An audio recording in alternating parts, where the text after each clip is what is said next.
Welcome back. It's art time, class. Today, we're going to be making a crayon resist painting. Let's get started. To begin, you're going to need a paintbrush, some watercolor, piece of painting paper, a little bit of water, and at least a white crayon or more colors if you have them. A crayon resist is a drawing made with a crayon where light colored wash is applied over the crayon. Watercolor is a technique of painting in which water is applied in a wash to white paper. On your painting paper, if you have a glossy side, you want to do your drawing and painting on the glossy side of your painting paper, if your paper has that. So on your paper with a crayon, you're going to start a drawing. I could put, I think I'm going to do a flower, so I'm going to write. Oh no. Oh. Did y'all hear that? I pushed really hard right here, and my crayon is now bent right there. I'm so strong. I need to be more gentle. And I lost my place. Let's see, right here. So I'm moving the paper a little bit. I can kind of see where I've already started the writing. Let me continue. Flower. And then I think I'm going to do some clouds up here. I'm going to do clouds by just drawing in some circles. No! So strong. I broke my crayon in half. Okay though, I did it on accident, not on purpose. It's okay to have accidents and make mistakes, guys. Alright, continue.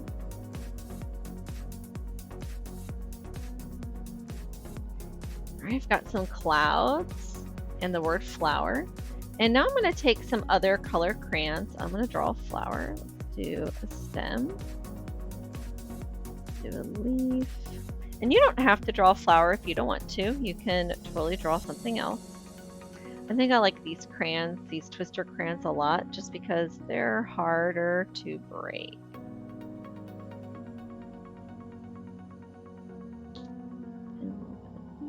I like this multiple color action. I think it's going to look really pretty when I add multiple colors to it. And then I want to put some roots down under here.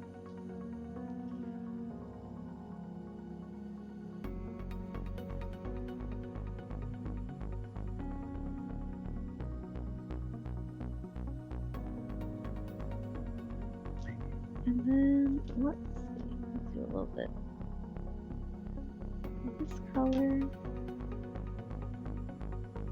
Let's see, where's the... So I've got a little bit of this swooshing going back and forth. So let's keep that a little small. A little flower bud. So while I am coloring, I am sort of pushing down a little hard with the crayon.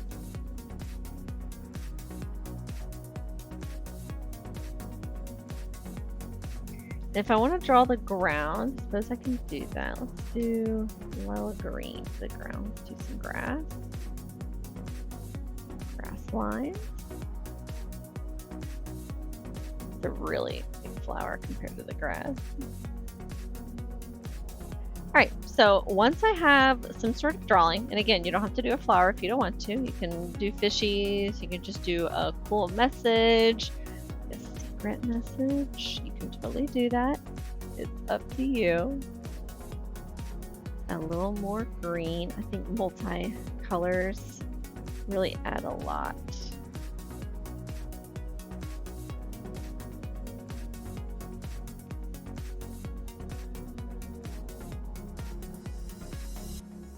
Alright, I think I'm ready to go ahead and add some paint to my paper. So when we're using this type of watercolor, we're going to use just a tiny little bit of water. And you might see a cup that looks like this, or you might see a cup that looks like this. If it's broken up, that's totally okay. It's still going to work. What you're going to do is you're going to hit your paintbrush, and it's almost like I'm petting the paint. I'm petting it. You'll see where the paint's starting to come up. I want to go nice and slowly, sort of like how a dog or a cat drinks water. They very lightly stick their tongue into the water and it up the water. We're doing that same thing with the paint, really lightly. And then I'm going to go on top of my painting paper. Ooh, if y'all see that? That is the magic of the Crayon Resist. Keep going. Now right here, see it's starting to have white streaks? That means I need just a tiny little drop of water, just a drop, and I can keep going. And see the color is getting a little lighter. If I want the color to be a little darker, I need to go back to this paint right here. I'm going to go lightly, very lightly. You have to be very gentle with the paint.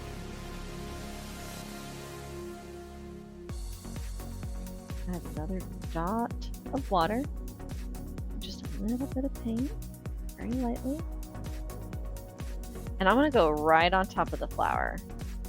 I know, right? You go right over your crayon drawing. Those edges. And this is what makes the crayon resist. Since we're using crayon, and the wax of the crayon does not work with the water. It resists the water. Thus, why we call it a resist.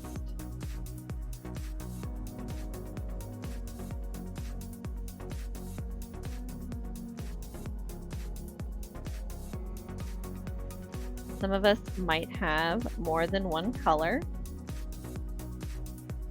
If your class has more than one color, be sure not to mix the color in the cup, but you can mix the color on your paper if you want.